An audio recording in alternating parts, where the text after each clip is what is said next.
Responnya dalam bidang ekonomi, pertama, perlawanan Sultan Ageng Tirtayasa yang berasal dari Banten melakukan perlawanan karena monopoli bangsa Barat itu merugikan orang Banten, sehingga melakukan perlawanan dengan bentuk merampas kapal dagang Belanda dan menghancurkan perkebunan milik orang Belanda. Yang kedua, perlawanan Kapitan Patimura yang berasal dari Maluku melakukan perlawanan karena pajak land rente yang merugikan bagi rakyat Maluku. Nah, cara perlawanannya itu dilakukan dengan menyerang benteng-benteng milik orang Belanda. Yang ketiga, ada perlawanan Sultan Agung Mataram berasal dari Kerajaan Mataram melakukan perlawanan dikarenakan keberadaan bangsa Belanda di Batavia itu merugikan rakyat Batavia dan Kerajaan Mataram. Bentuk perlawanannya itu dilakukan dengan mengadakan perang langsung dengan VOC.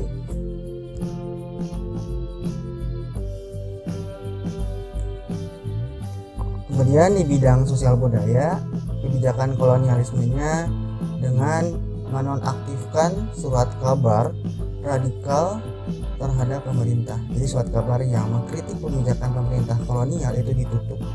Dampaknya bagi rakyat, pertama, munculnya akulturasi antara kebudayaan Barat dan budaya Indonesia.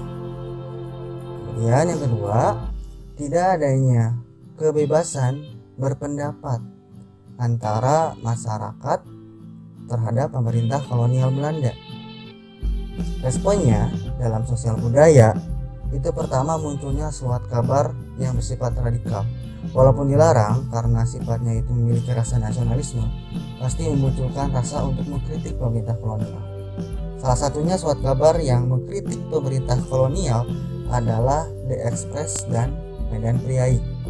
Yang kedua, munculnya buku Maksa Velar, buku yang muncul karena kerja paksa yang diterapkan oleh pemerintah kolonial di negara Indonesia. Buku ini dibuat oleh Douwes Dekker yang merupakan orang Belanda.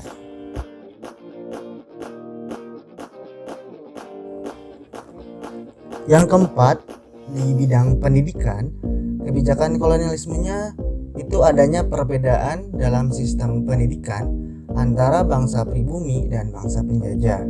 Dampaknya bagi rakyat, ketika lulus sekolah nantinya bangsa pribumi itu hanya menjadi tenaga bawahan dari bangsa penjajah, jadi tidak akan memiliki kedudukan yang tinggi.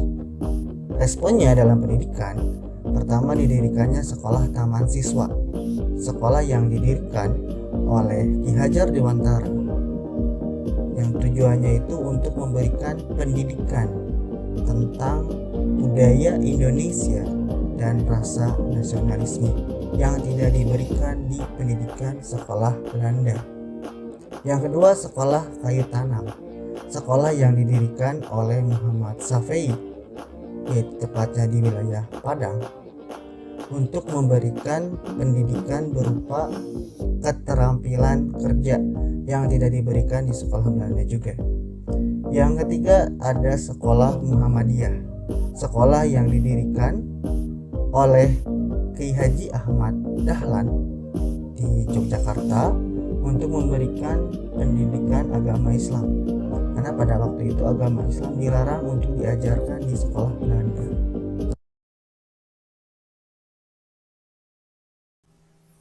Oke, baiklah. Terima kasih sudah menyaksikan tayangan video yang tadi. Maka dari itu, inilah tugas buat kalian hari ini. Dengarkan dan simak baik-baik. Yang pertama, coba kalian jelaskan latar belakang munculnya imperialisme dan kolonialisme Barat di Indonesia. Yang kedua, bagaimana reaksi rakyat pribumi terhadap kolonialisme? Uraikan pendapat kalian.